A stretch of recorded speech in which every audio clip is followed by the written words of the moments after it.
Senhor, nós estamos aqui reunidas em Teu nome, porque Te amamos. Nós estamos aqui porque Te queremos. Nós estamos aqui, Senhor, porque o que nós temos agora é pouco para nós. Nós queremos mais de Ti. Nós estamos aqui para aprender a obedecer cada vez mais. Que não seja dito nada que não venha de Ti, mas que o Teu Santo Espírito tenha liberdade neste lugar. Em nome do Senhor Jesus. Amém. Boa tarde. É sempre bom a gente ir a uma cidade que a gente nunca foi. Como também é sempre bom a gente voltar a uma cidade que já foi antes, né? Porque o carinho dos irmãos é muito grande e isso é muito agradável. E para nós tem sido um período extremamente agradável aqui em Ponta Grossa. Tudo tem corrido tão bem, numa perfeita ordem, tudo muito bem organizado, as crianças extremamente bem guiadas e controladas. Isso é algo que desde a primeira reunião me impressionou muito. Como que o trabalho aqui foi feito de forma organizada. E a gente sabe que isso só acontece assim porque os irmãos que se dispuseram a fazer isso amam o Senhor Jesus. Eles não fizeram isso para o irmão Bernardo, nem para nenhum de nós. Eles fizeram isso para o Senhor Jesus. Então fizeram da melhor forma possível. Louvado seja Deus pela vida dessas pessoas que se dispõem a fazer a vontade do Senhor. Nós vamos começar bem no iniciozinho da Bíblia. Vamos para Gênesis.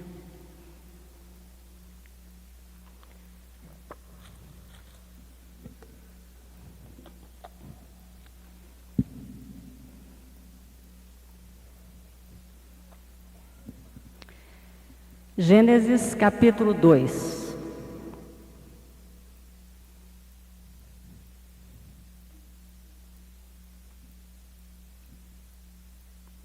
Gênesis 2, versículo 18. Disse mais o Senhor, Deus: não é bom que o homem esteja sozinho. Far-lhe-ei uma auxiliadora que lhe seja idônea.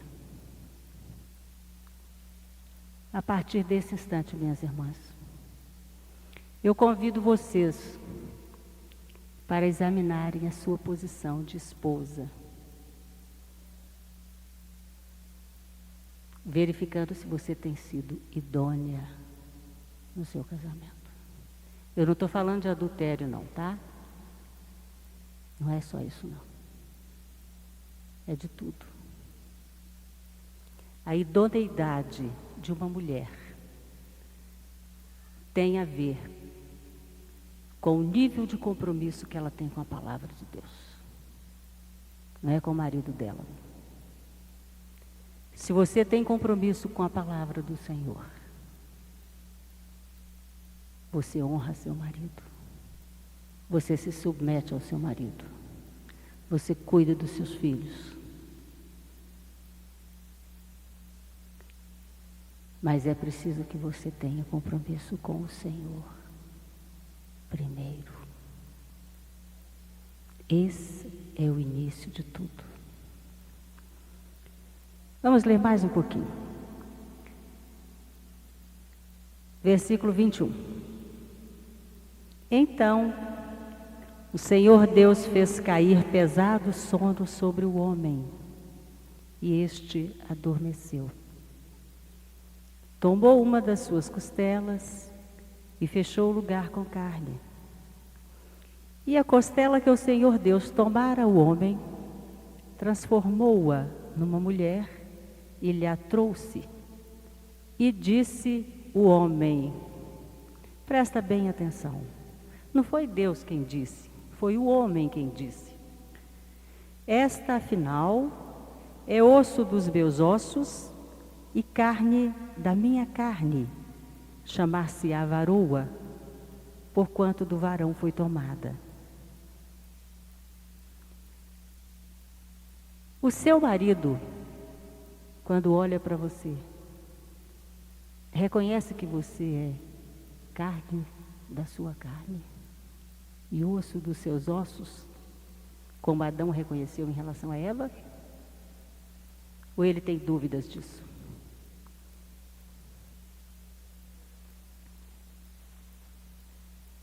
Você deixa que o seu marido tenha dúvidas quanto a isso? Não importa quem é o seu marido, minha irmã. Eu estou falando com você. O seu marido é problema do Espírito Santo, porque você não dá conta dele. Você não está dando conta nem de você, não é verdade? Nem de você não está dando conta. Da sua teimosia, do seu egoísmo. Isso é da natureza humana. Nós não nos perdemos na nossa própria teimosia, porque o Senhor é muito misericordioso. Mas a verdade é que todas nós somos muito teimosas. Costumamos pensar que sabemos tudo. Mais um pouquinho, 24.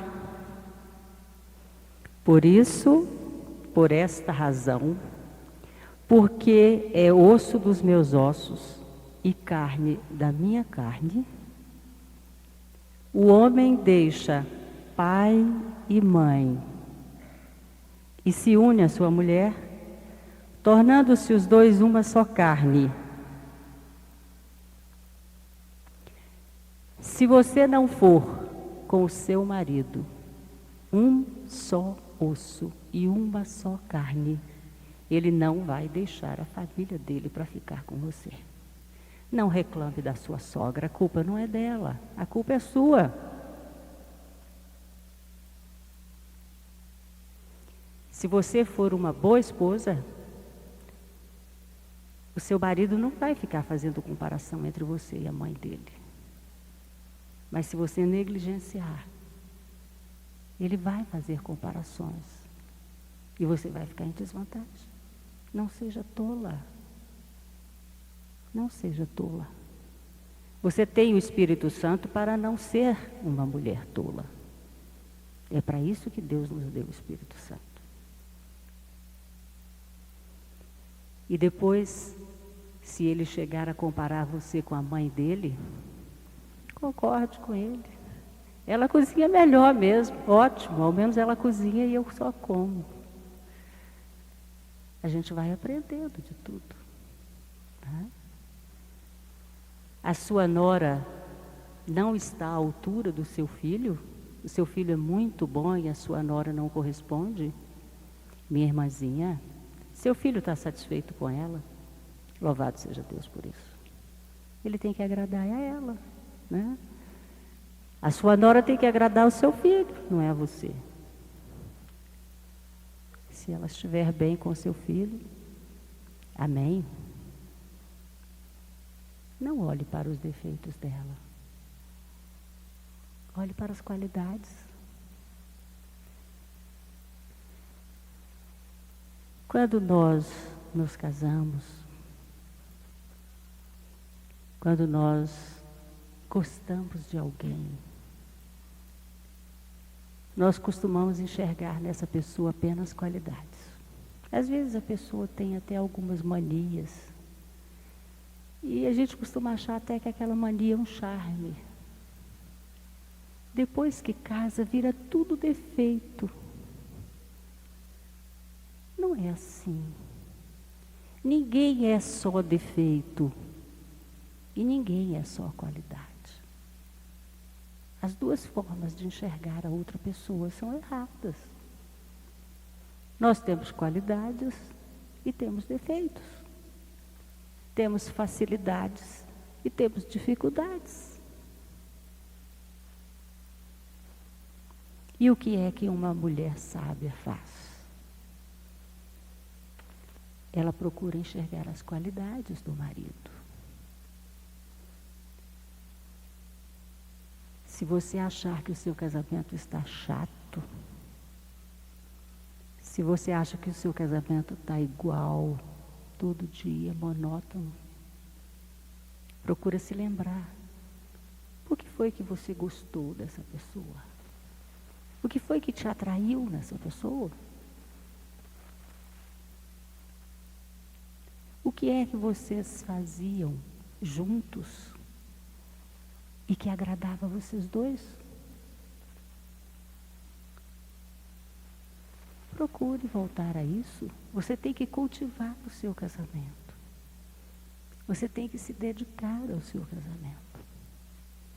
Se você fizer isso, Deus te entrega de volta um marido como você nunca imaginou que fosse capaz de existir.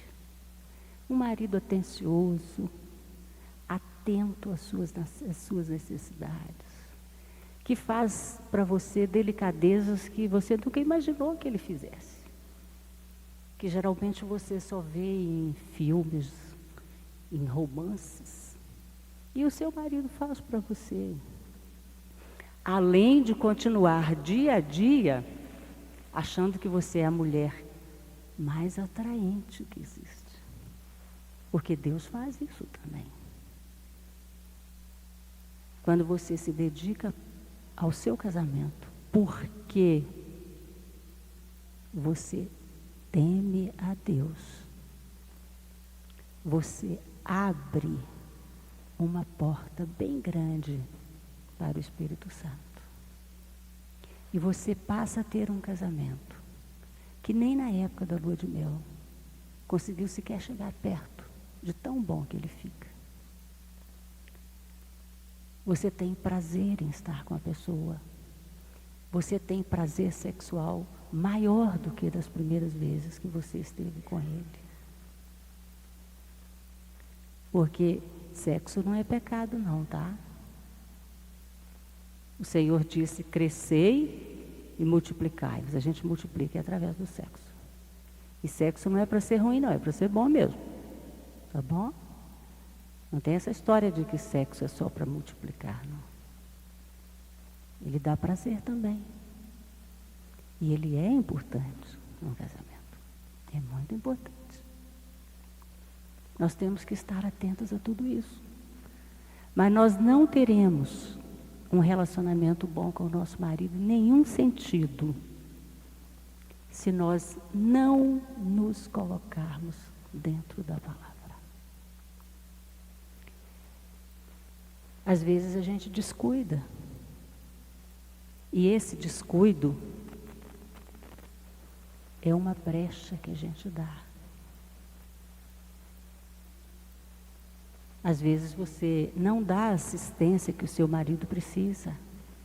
Às vezes você é menos atenciosa com ele. E isso traz consequências. O importante é que a gente esteja o tempo todo atenta, com o coração aberto ao Espírito Santo. Porque aí você, ouvindo o Espírito Santo, terá condições de corrigir o rumo do seu procedimento toda vez que você perceber que ele não está satisfatório. E se o seu marido não gosta que você faça alguma coisa, minha irmãzinha, eu vou te falar com todo o amor que eu posso sentir por você, não faça. Não faça. Se o seu marido não gostar que você vista determinada roupa, não vista. Se o seu marido não gostar que você se relacione com determinada pessoa, não se relacione com essa pessoa. Não pense que o seu marido está sendo chato. Não, não é isso, minha irmã. Quando você se casou, você se casou. Você fez uma escolha. Você escolheu esse marido. Foi a opção sua, você não foi obrigada a casar. E nós temos que ser fiéis às nossas escolhas. Nós temos de ser fiéis à nossa palavra.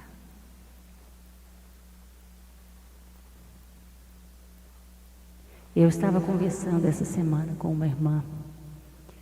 É uma irmã que tem sofrido muito. Eu tenho acompanhado a trajetória dessa irmã ao longo de, vamos dizer, talvez 7 a 8 anos. É uma irmã que não tinha filhos, como ainda não tem. E o marido, junto com ela, estava orando por um filho. E de repente ele chegou em casa e disse para ela assim: olha, eu vou te contar antes que você saiba, nasceu um filho meu na rua. E ele estava orando com ela por um filho. Então foi muito difícil para ela, evidente, né? Ela sofreu demais. E ele não saiu de casa. Todas as pessoas aconselharam essa irmã a colocá-lo para fora de casa. Inclusive a família dela, são todos evangélicos, mas todos se ofereceram de alguma forma para ajudá-la. Esse ajudar, coloquem entre aspas, tá, minhas irmãs? Um ofereceu para dar uma surra no marido, o outro ofereceu para dar um tiro, o outro ofereceu para emprestar o revólver. E um irmão carnal dela, que é pastor, se ofereceu para fazer o casamento dela com uma outra pessoa que é apaixonada por ela. E no meio de toda essa confusão, ela foi parar na minha casa, porque ela foi minha aluna na faculdade, no curso de pós-graduação, e ela se lembrou de mim e esteve lá em casa. Então eu disse para ela: olha, nós não vamos fazer nada, eu não vou te falar nada. Você vai fazer o que você quiser. Nós vamos para a palavra. E nós fomos as duas juntas para a mesma passagem que nós vamos agora, 1 Coríntios 7. E essa irmã começou a ler essa palavra. E é evidente, ela lia com muita dificuldade, né? Porque não é brincadeira, não é? Uma mágoa desse tamanho. E ela dizia para mim assim: mas Glória, você tem coragem de me falar para eu ser submissa a este homem? Falei: eu não estou falando nada com você. Está escrito em 1 Coríntios. Não fui eu que escrevi 1 Coríntios.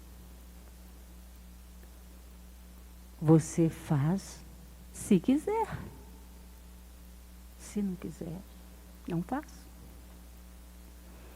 Ela esteve na minha casa várias vezes. Juntas nós pudemos ler a palavra, meditar. E essa irmã foi sendo fortalecida pela verdade.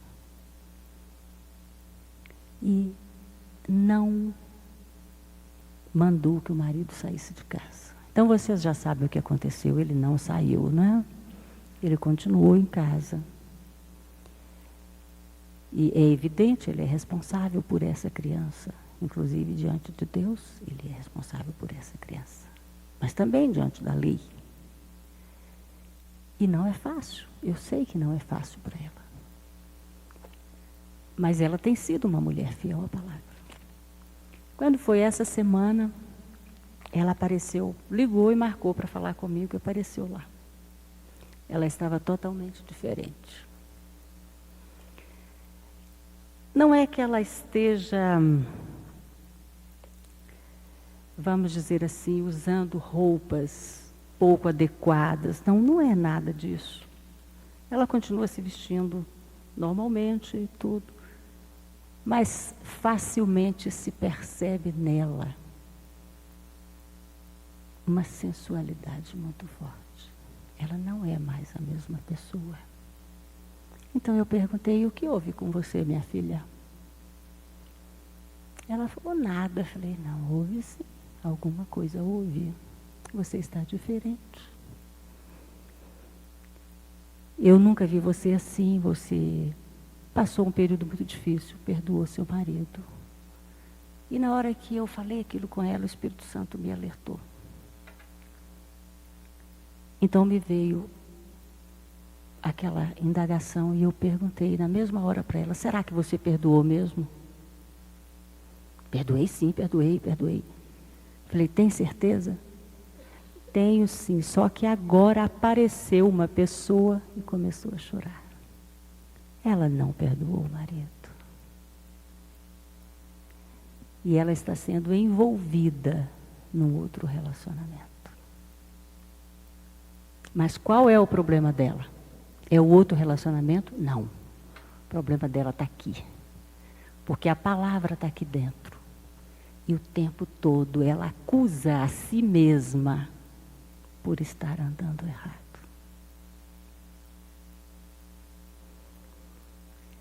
Não existe, minhas irmãs, nada mais difícil do que a autocondenação. Se você conhece a palavra, não haja fora da palavra, porque você não perdoará a você mesma essa escolha que você fez. Seja fiel à palavra. Não importa quem é o seu marido. Deus nunca disse que a palavra vale quando o marido é bom. Ele não diz o tipo de marido. É preciso que a gente esteja atenta a essas coisas. Porque isso é muito sério. Quando você se casa, lá em cima fica registrado. Ninguém apaga. Não tem divórcio, não tem mágoa, não tem rancor que desfaz essa união. Aliás, a palavra divórcio significa separação, não significa novo casamento, não. Isso é uma coisa inventada pelos homens. A palavra divorciar significa separar. Não significa juntar-se a outra pessoa. Então, quando nós nos casamos, nós nos comprometemos diante do Senhor. Você não se compromete, não é com seu marido, não. É com o Senhor.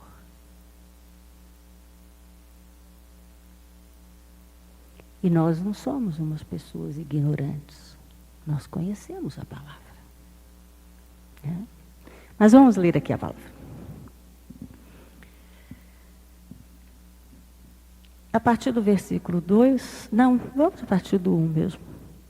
Paulo está falando a respeito de casamento, né? E são páginas de uma sabedoria extraordinária, esses versículos que nós temos aqui a respeito de casamento. E quanto mais a gente lê e medita, mais a gente percebe o quão séria e forte é a situação de um casamento. Foi a primeira coisa que Deus instituiu na terra. Quando Deus criou o homem, Ele não fundou uma igreja, não. Ele instituiu o casamento. Primeira instituição de Deus na terra. Não é bom que o homem esteja só. Façamos-lhe uma auxiliadora que lhe seja idônea. O que é ser uma auxiliadora idônea? Está aqui. Quanto ao que me escrevestes, é bom que o homem não toque em mulher. Mas por causa da impureza, cada um tem a sua própria esposa e cada uma o seu próprio marido. Isso não quer dizer que Paulo é contra casamento, não, tá? Isso é uma ideia corrente que tem por aí, mas não é, não. Depois Paulo ficou 14 anos no deserto orando em línguas, né? Recebeu toda a sabedoria do alto. Continuando. O marido conceda à esposa o que lhe é devido, significa o que lhe é de direito,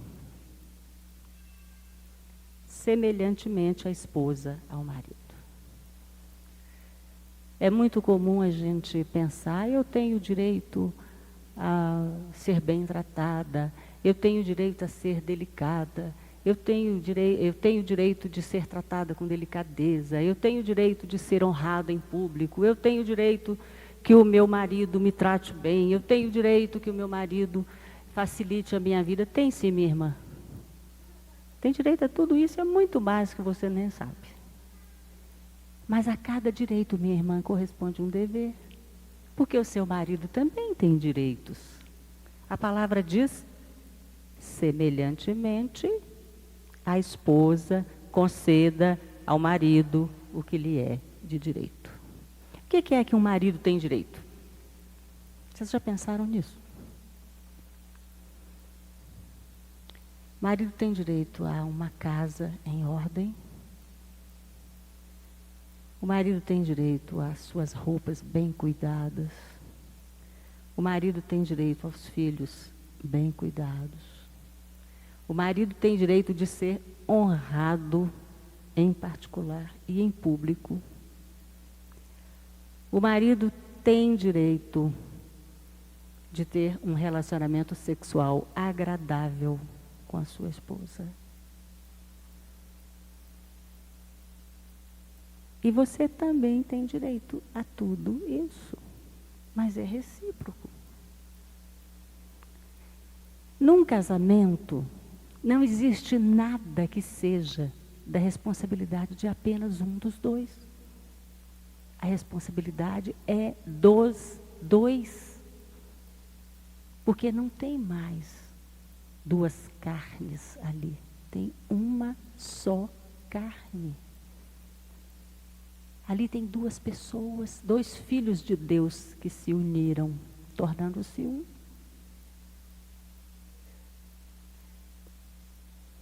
A gente não casa para ficar brigando, nem para ficar um cobrando do outro.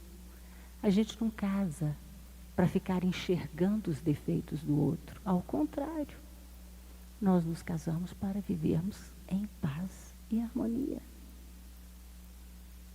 De outra forma, seria melhor que não tivéssemos nos casado. Senão seriam duas pessoas infelizes.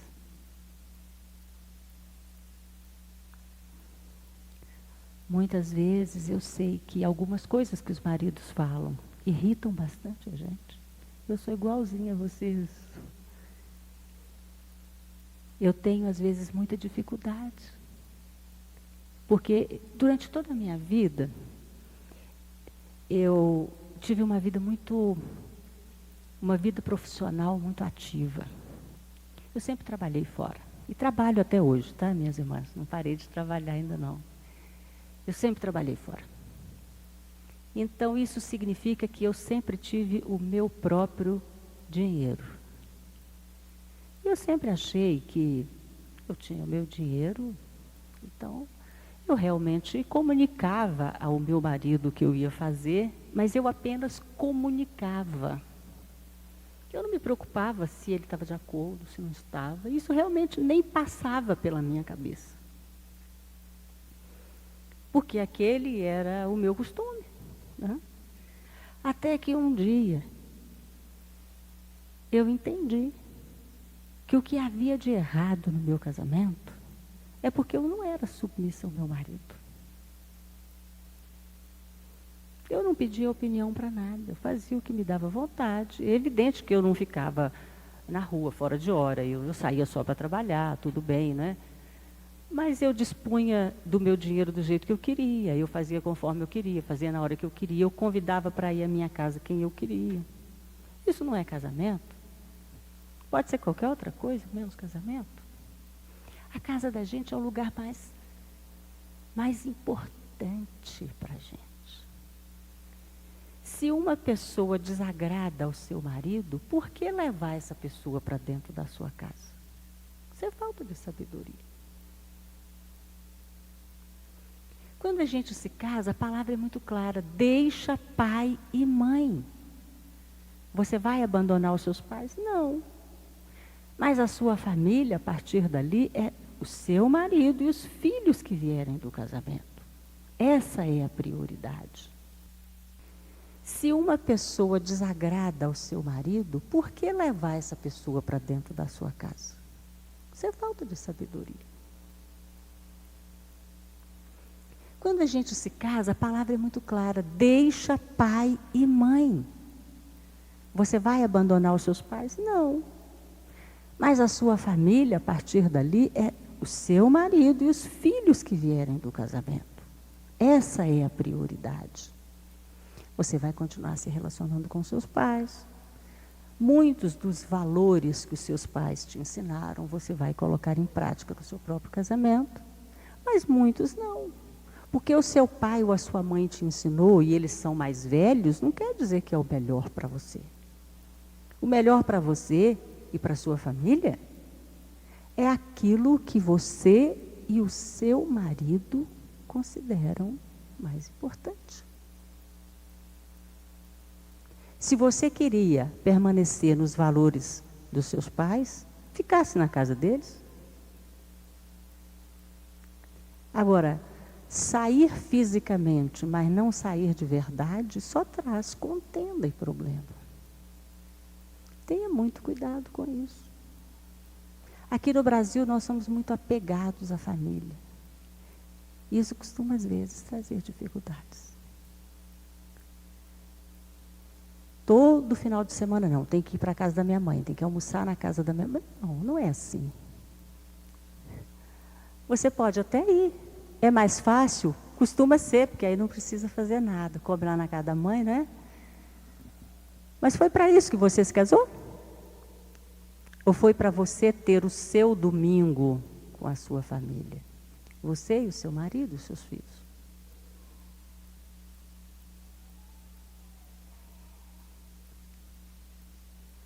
Todos esses aspectos devem ser examinados com bastante atenção.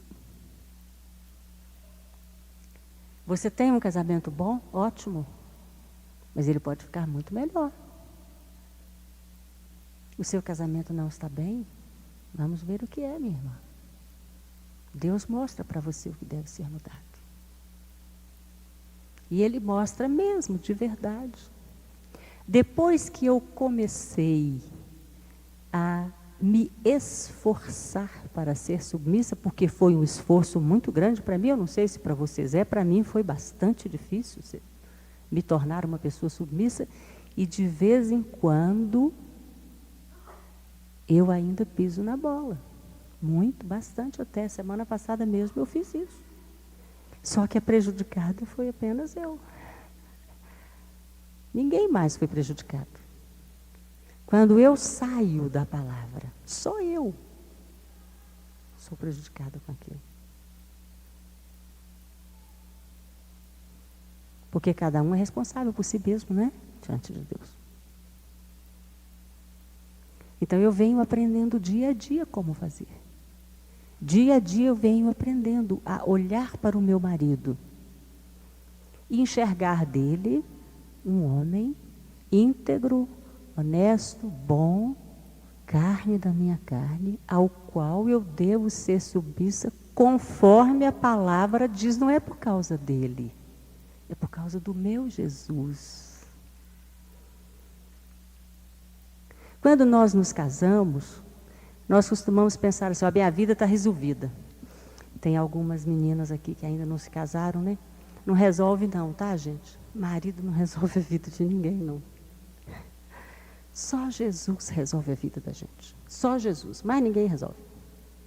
Quando você se casa achando que o seu marido vai resolver a sua vida, você joga a responsabilidade da sua vida toda em cima dele. É evidente que ele não vai dar conta de resolver isso. E aí você se frustra e começa a tratá-lo de forma diferente, porque ele não foi aquele príncipe encantado que você esperava que ele fosse, que você imaginou que ele fosse. Ninguém é príncipe encantado, tá? Ninguém é. Mas também ninguém é um poço de defeitos. Todos temos qualidades. O seu marido erra igualzinho a você. Você é igualzinho a seu marido. Você tem absolutamente todos os direitos que o seu marido tem. Nós somos iguais, não há diferença. A palavra é assim, diz assim, Deus criou os dois, né? Macho e fêmea os criou, somos iguaizinhos, cheinhos de defeito, todos dois, cheinhos de dificuldades, precisando extremamente de Jesus. Não é só ele que precisa. Não aponte o dedo para o seu marido. Olhe para dentro de você mesma. Melhore você, que o seu marido melhora também. Né? Continuando mais um pouquinho. A mulher não tem poder sobre o seu próprio corpo, e sim o marido. A mulher não tem o poder de toda noite ter dor de cabeça. Ô, gente, isso aqui, ó, é corpo. Nós vivemos aqui. As necessidades do corpo devem ser atendidas.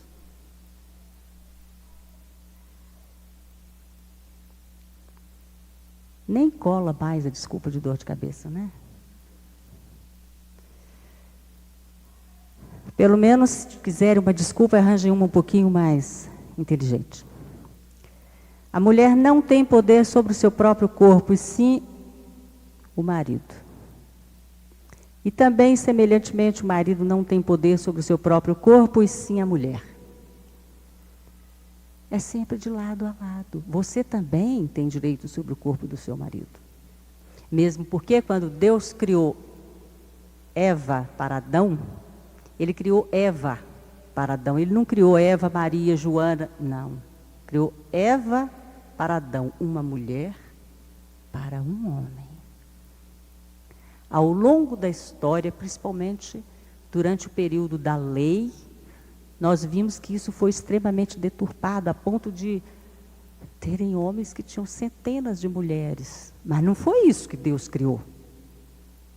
Deus criou Eva para Adão. Agora, se o seu marido arranjou outra mulher,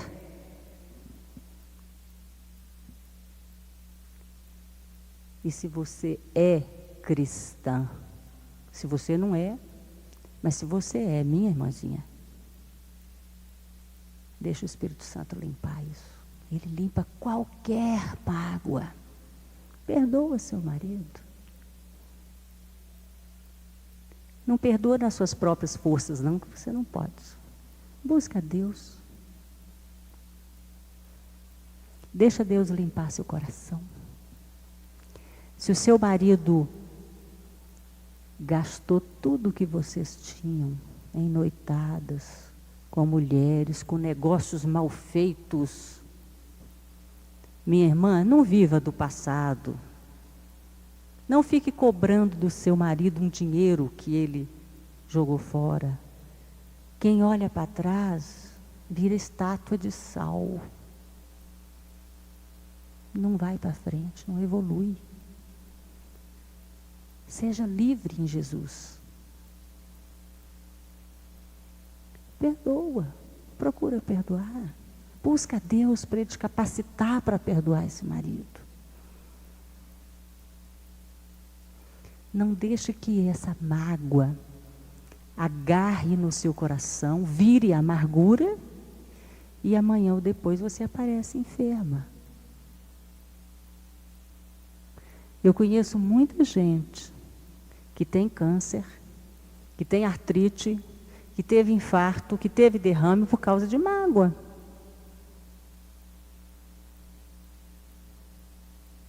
Quando você tem mágoa de alguém, você não enxerga essa pessoa do jeito que ela é, não. Você enxerga através da mágoa.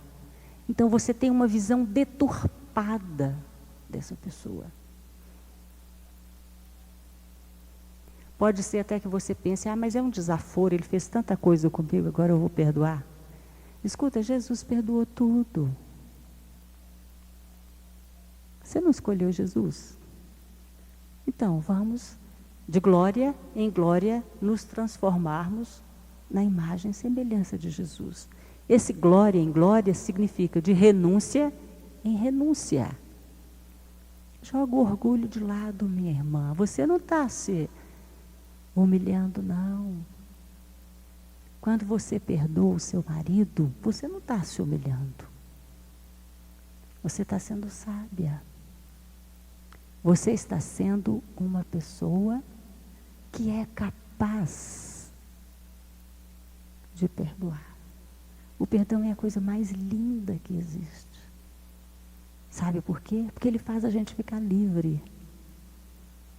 A gente fica livre quando a gente perdoa. Não é o outro que fica livre, não. É você quem fica livre. Né? Vamos continuar mais um pouquinho. Não vos priveis um ao outro, nem por dor de cabeça, nem por nenhuma outra desculpa, salvo talvez por mútuo consentimento, por algum tempo, para vos dedicardes à oração, e novamente vos ajuntardes, para que Satanás não vos tente por causa da vossa incontinência.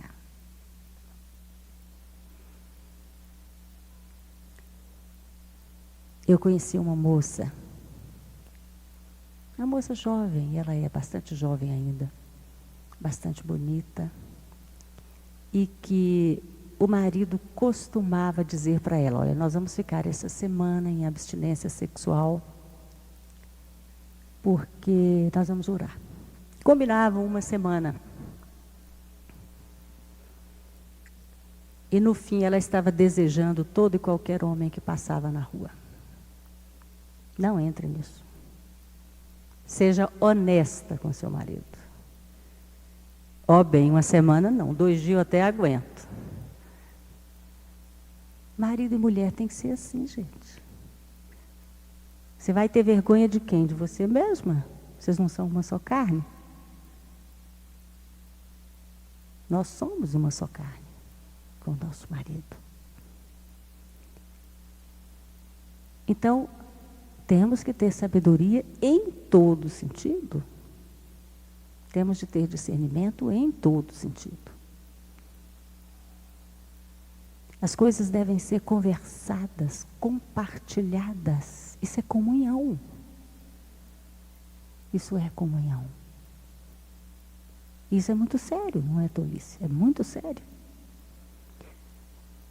Se a gente começa a ter comportamentos para os quais não buscamos um ponto comum, um caminha para um lado e o outro caminha para o outro.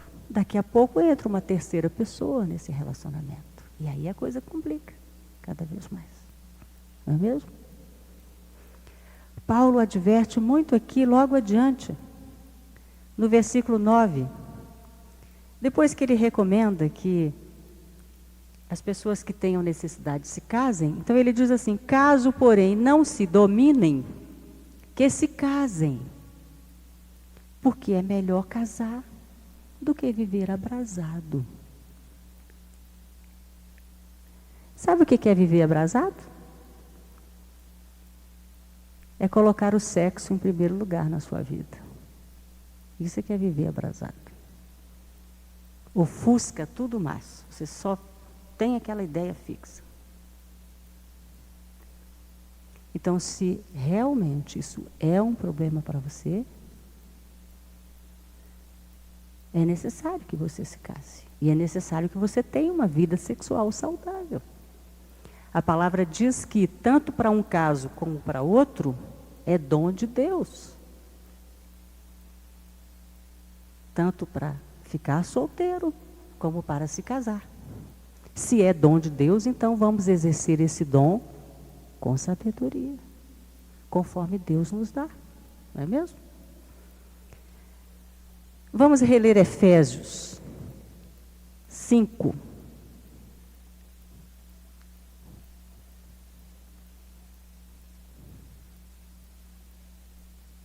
Está logo adiante, não está muito longe não. Logo depois de Gálatas.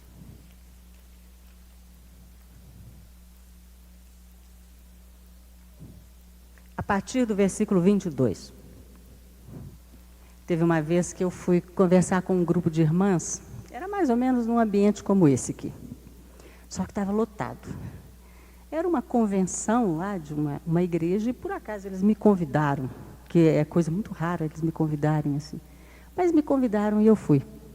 E eu havia acabado de escrever o meu primeiro livro, Uma Só Carne, que provocou assim muita...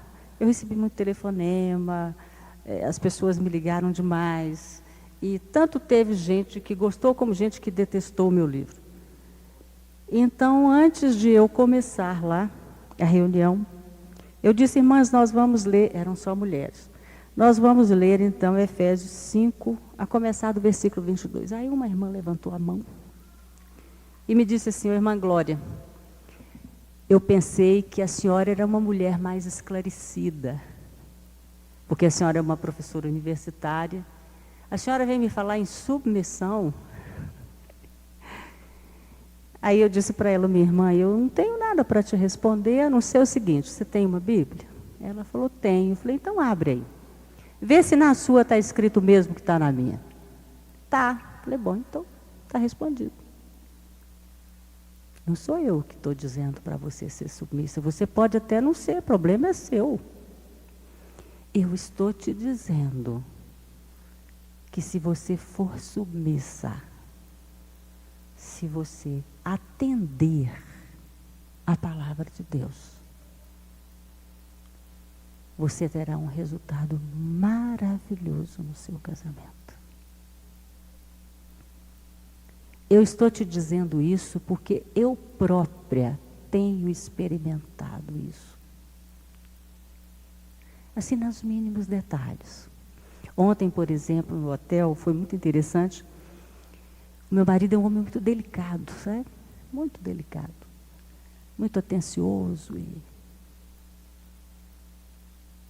levaram umas frutas para nós no quarto. Os irmãos, eu acredito que providenciaram isso. E tem uma laranja que lá na minha região a gente chama de mexerica, não sei como chama aqui. Aquela tangerina, ela tem um cheiro muito forte, né? Então ele sabe que eu gosto. Mas eu quase não chupo tangerina, porque aquele cheiro fica nas mãos e eu detesto. Eu acho que mão de mulher tem que cheirar perfume, de preferência francês. Então, ele falou comigo assim, você quer que eu descasque para você? Eu falei, ótimo, ao menos as minhas mãos não ficam com mau cheiro. Aí as minhas ficam, eu falei, é bom, porque aí ninguém chega perto de você. Olha a delicadeza do meu marido. Porque ele sabe que eu não gosto daquele cheiro, mas gosto da laranja. Então ele se ofereceu para fazer aquilo que eu não gosto. Sabe quem é que fez isso? Foi Deus. Nós não tínhamos um casamento assim, não. Nós nunca tivemos envolvimentos com adultério, né, assim desse tipo, mas o nosso casamento era difícil. Era muito difícil. Porque eu andava para o norte e ele para o sul. E casamento não é isso. Casamento é andarem os dois juntos na mesma direção, que é em busca do Senhor Jesus. Então eu vejo o cuidado de Deus nos mínimos detalhes. Muito tempo atrás, quando eu ainda não era convertida, não conhecia a palavra, fui criada na igreja católica, fui criada em colégio de freiras, interna, muitos anos. Eu vesti de anjo, coroei Maria, esses negócios tudo eu fiz, né? Tinha catecismo, passei por tudo que uma menina católica passa. E só depois, quando eu já estava na universidade, fazendo o meu curso de mestrado, é que eu tive um encontro com Deus. Eu me converti porque, para fazer um trabalho da universidade, eu tive que ler o livro de Jó. E lendo o primeiro capítulo do livro de Jó, eu não consegui sair do primeiro. No terceiro dia eu tinha convertido, sozinha. E fui batizada no Espírito Santo e tudo junto. Então foi uma experiência muito forte, né? Mas quando eu ainda não tinha vindo para a palavra, um dia eu estava conversando com uma conhecida e ela me disse assim, o ano que vem eu estou indo para a Europa.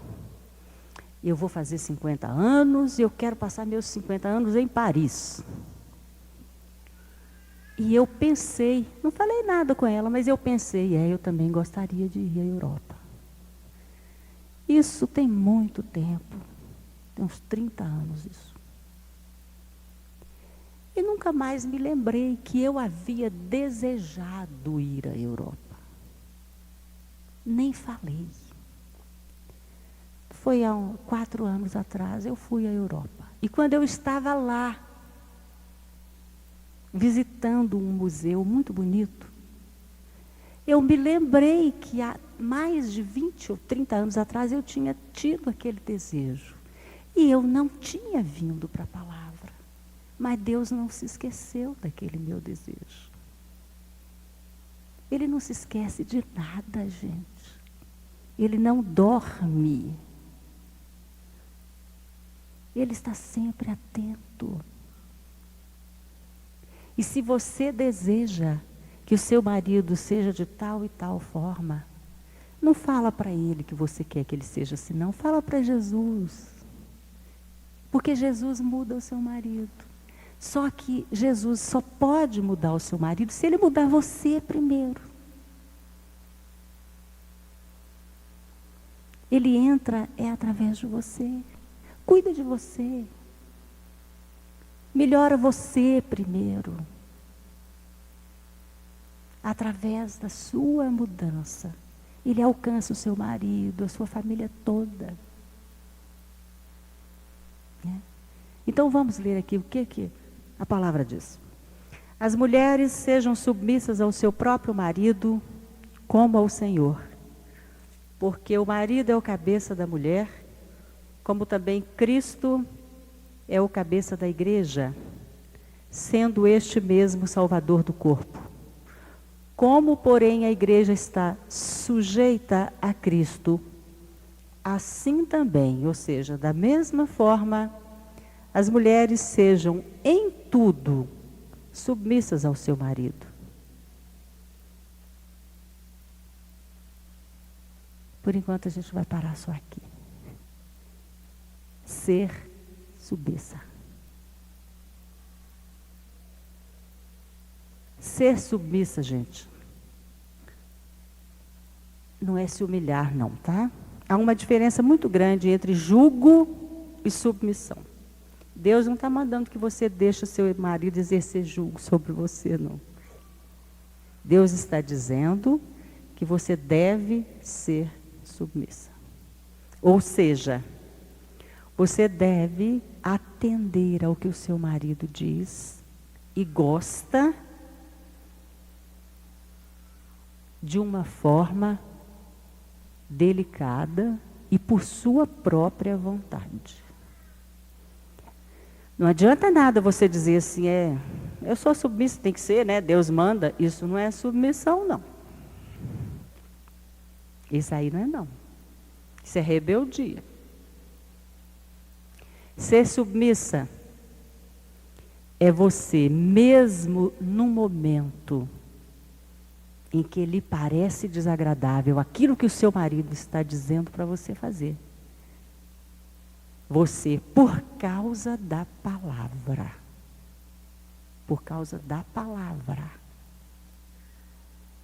você se dispõe a fazer. Imediatamente, quando você se dispõe a fazer, aquilo deixa de ser difícil. O Espírito Santo limpa o seu coração e a dificuldade desaparece. Você faz com facilidade. O fato de você ser capaz de obedecer à palavra é que muda a situação.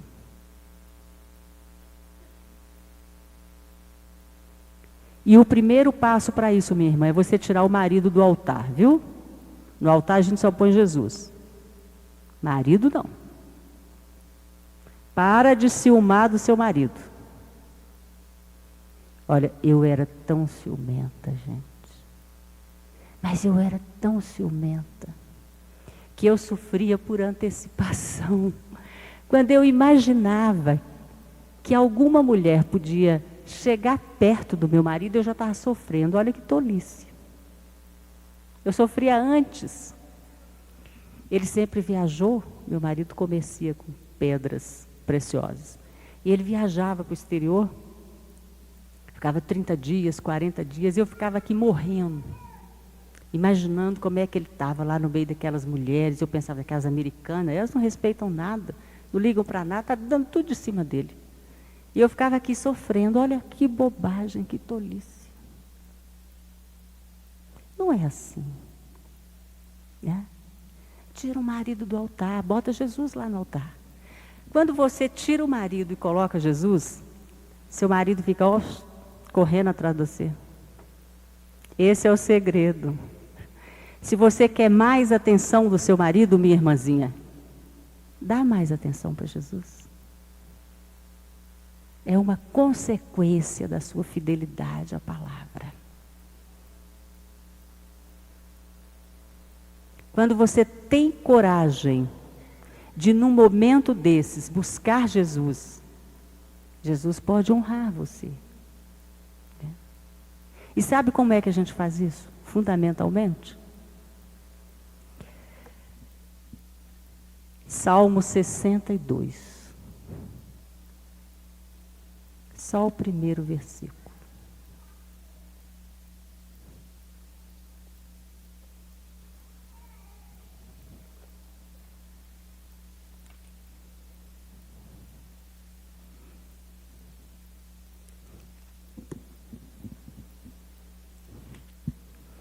E não é só em relação ao marido, não, em relação a qualquer coisa, porque não tem diferença, né? A vida em Deus, a orientação para a vida em Deus é uma só. Mas aqui no Salmo 62 está escrito assim: somente em Deus, ó minha alma, espera silenciosa, dele vem a minha salvação. Só em Deus, minha alma, de lugar nenhum mais vem o socorro. É só de Deus. Não espera que socorro venha do seu marido, não, porque ele não tem condição de te dar esse socorro que você precisa. Somente em Deus. Ó minha alma, espera. E não espera de qualquer jeito, não, espera calada. Como diz a irmãzinha que eu amo muito. Coloca a sua alma no sol para ela secar e encolher, diminuir. Aí o seu espírito cresce, fica maior, mais forte. Tá? Espera só em Deus. Tira o marido do altar, tira o filho do altar, tira o carro do altar, tira a casa do altar. Né? Coloque como prioridade na sua vida o seu relacionamento com o Senhor. Mas isso não quer dizer que você pode negligenciar a casa, não, tá? Eu conheço muitos casamentos que acabaram, que entraram em dificuldades, que descambaram para o adultério, porque as irmãs não tiveram sabedoria suficiente. E se o pastor dizia assim, amanhã eu quero todas as mulheres aqui para dar uma faxina na igreja. E o marido falava, não, você não vai não, porque você vai... Ah, não, mas eu tenho que ir, né? O pastor mandou. Minha irmã, a palavra diz que você tem que agradar o marido, não é o pastor, não. Tá bom? Se o seu marido não quer que você vá, não vá.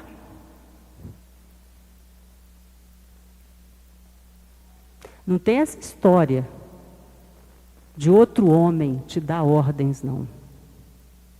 De jeito nenhum. Não aceita isso, não. A palavra diz que você é submissa ao seu marido e só a ele.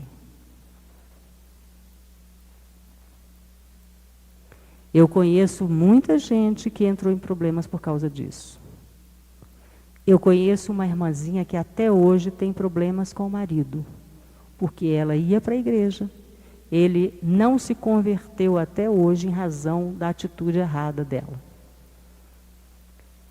Ela ia para a igreja, e dizia assim: domingo eu vou para a igreja, eu passo o dia lá, não quero nem saber onde é que meu marido vai comer. Na casa de outra mulher, pode ter certeza. Ele não vai faltar. Não faça nada sem a concordância do seu marido. E você verá que ele também não vai fazer nada sem a sua concordância. Isso é recíproco. Deus honra você com isso. Mas é preciso que o seu compromisso com a palavra seja sério, seja de verdade. Não se preocupe com aquilo que o seu marido às vezes fala no momento de aborrecimento. Às vezes ele fala algumas coisas que te desagradam. Não responde não, fica caladinho. Ore em línguas. Tem vezes que a raiva é tão grande, comigo às vezes acontece isso, eu fico tão irritada que se eu não orar em línguas eu respondo. Aí eu saio da sala, do quarto, onde eu estiver, oro um pouquinho em línguas, me acalmo e volto. O ano passado me aconteceu uma coisa muito engraçada. Eu estava no quarto, o meu marido e meus 2 meninos, e o meu menino estava querendo uma carteira para viajar. Eu nunca contei isso. Não sei por que eu vou contar hoje. E ele queria uma carteira, e era noite, não tinha mais como comprar. E eu disse para o meu marido assim: você tem uma carteira nova aí na gaveta? Dá essa carteira velha para o Daniel.